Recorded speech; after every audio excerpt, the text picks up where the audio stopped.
Fala galera, hoje eu vou falar sobre a atuação simplesmente do Seleção Brasileira ontem e a nova era de Ancelotti. Também vou falar de algumas eras também, de Tite, Dorival e até mesmo do Pifo Diniz. Cara, a questão é, ontem, vamos falar da nova era, tá? A nova era é a questão do Ancelotti. O Ancelotti já no primeiro jogo, a gente já viu uma consistência muito boa na zaga. Cara, só da gente não ter tomado gol e o time foi um pouco mais organizado, tá? Pra mim isso já é excelente. Ontem, Brasil e Paraguai, a questão minha foi... Acho que não... Foi falta de sorte, tá? Foi falta de sorte não ter saído o segundo gol. Até acho que foi o Matheus Cunha que no final, vez de cabecear pro gol, ele simplesmente cabeceia pra trás com o gol aberto. Isso são coisas que não entram na minha cabeça. Mas eu vou falar algum ponto muito importante do jogo de ontem. Cara, você parar pra prestar atenção no jogo de ontem foi necessariamente... O cabeça do jogo foi simplesmente Casemiro. Foi simplesmente um jogador que estava quase 2 anos sem ser escalado para a seleção. Hoje você olha para o Casemiro, você vê experiência.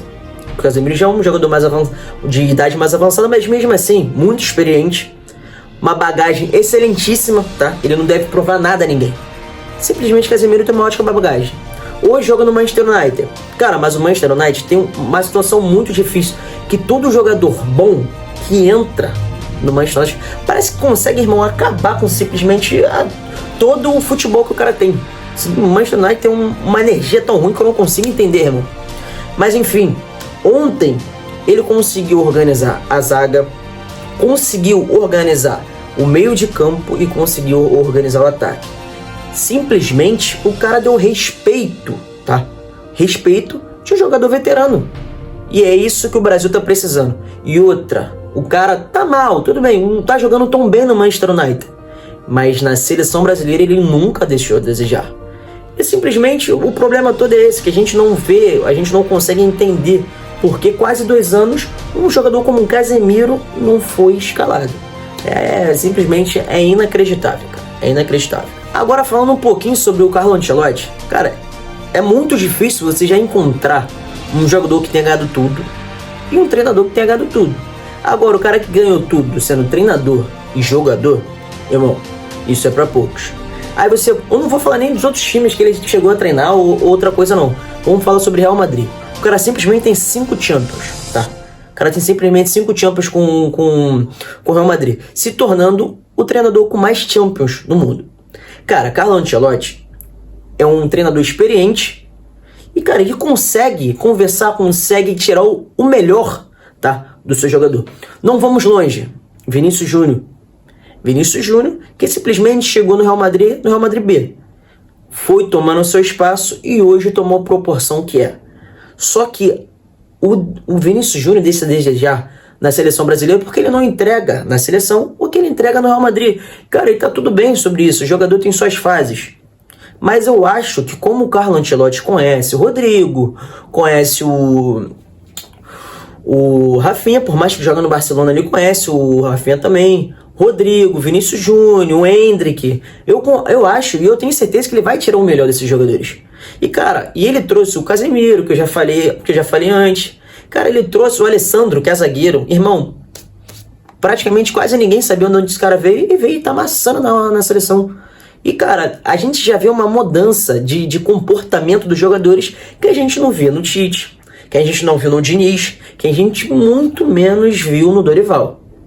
E cara, falando um pouquinho sobre o Dorival, é muito esquisito porque eu acho, na minha percepção como em ver futebol, eu acho que existem jogadores que foram feitos para jogar no Brasil e jogadores que realmente são muito bons, que têm oportunidade de ir para a Europa. Na minha percepção, Dorival é um treinador, cara, para treinar a seleção, para treinar time, cara, do Brasil, entendeu? Dorival não é um mau técnico. A questão é, ele não é um técnico para a seleção. Não é um técnico que hoje que a gente vai colocar e a gente fala assim, vamos sentar e relaxar que ele vai fazer o melhor trabalho. Não é, irmão. Diniz a mesma coisa. Tite, cara, por mais que muitas pessoas falam mal do Tite, ele teve um ótimo aproveitamento, cara, na seleção brasileira.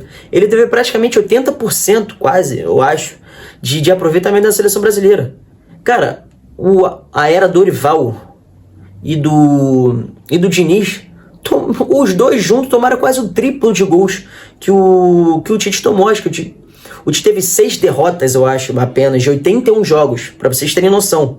Cara, é muito esquisito fazer comparações, porque o Tite, que fez um belo trabalho na minha opinião, tudo bem, deixou a desejar ali nas quartas, nas semis. Contra a Bélgica, eu até entendo. Na minha percepção, a Bélgica jogou melhor que o Brasil. Só que contra a Croácia, eu acho que foi inteiramente burrice da seleção. Porque o Neymar já tinha dito, segura, é só segurar. E os caras atacaram em uma bola infeliz e os caras empataram. É difícil, irmão, é difícil você ver uma seleção assim, além de ser mal treinada, às vezes, ter desânimo. É a mesma coisa que a gente olha pro Dorival, que é mais recente. Vou falar mais do Dorival porque é mais recente. Cara, a gente olhava para a seleção brasileira e a gente não via um empenho de verdade, um amor pela camisa. A gente vê simplesmente como se fosse um jogo da seleção do Brasileirão para cumprir tabela, entende? É uma situação muito vulnerável para a torcida, para a gente como brasileiro, entendeu? Porque eu já peguei uma era de seleção um pouco pior, mas meus pais, meus tios, uns amigos mais velhos viram as seleções de 2002, 98, entendeu? 94, os caras viram Romário, Rivaldo.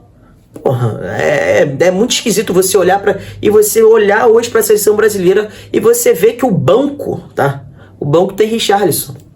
Irmão, é algo que não entra na minha cabeça e nunca vai entrar. Richarlison é um jogador ruim que tem sorte. E ele não tem sorte nem sempre, tá? Nem sempre ele tem sorte. É muito esquisito, irmão. A gente olha, a gente fica...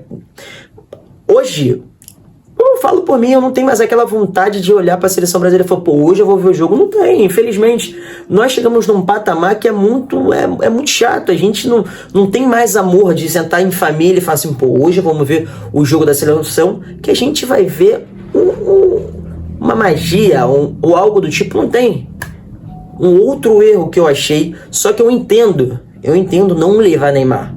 Só que pra mim, tá, o Neymar em má fase, Neymar na seleção. Neymar tá machucado aí. Irmão, põe ele lá, que ele, por mais que não jogue, vai ajudar, cara. Ele vai estar ali no extracampo, ele vai conseguir conversar com alguns jogadores que são pilar do time. Então vai conseguir tirar o melhor, cara, dos caras. Eu não entendo também isso. Tudo bem, ele tá se machucando, mas ele precisa estar lá.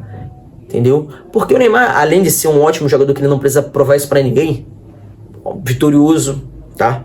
Cara, ele é amigo de todo mundo. Então ele lá, cara, com certeza ele faria alguma coisa. Ele conversaria com os caras. Ele teria como se fosse um extracampo, um capitão. Que a gente precisa também disso. Cara, é difícil, mas agora o Brasil com essa vitória de ontem conseguiu respirar mais um pouco. E com essa vitória de ontem, cara, simplesmente deu uma respirada, tá? Mas a gente não tá 100% vivo pra Copa do Mundo.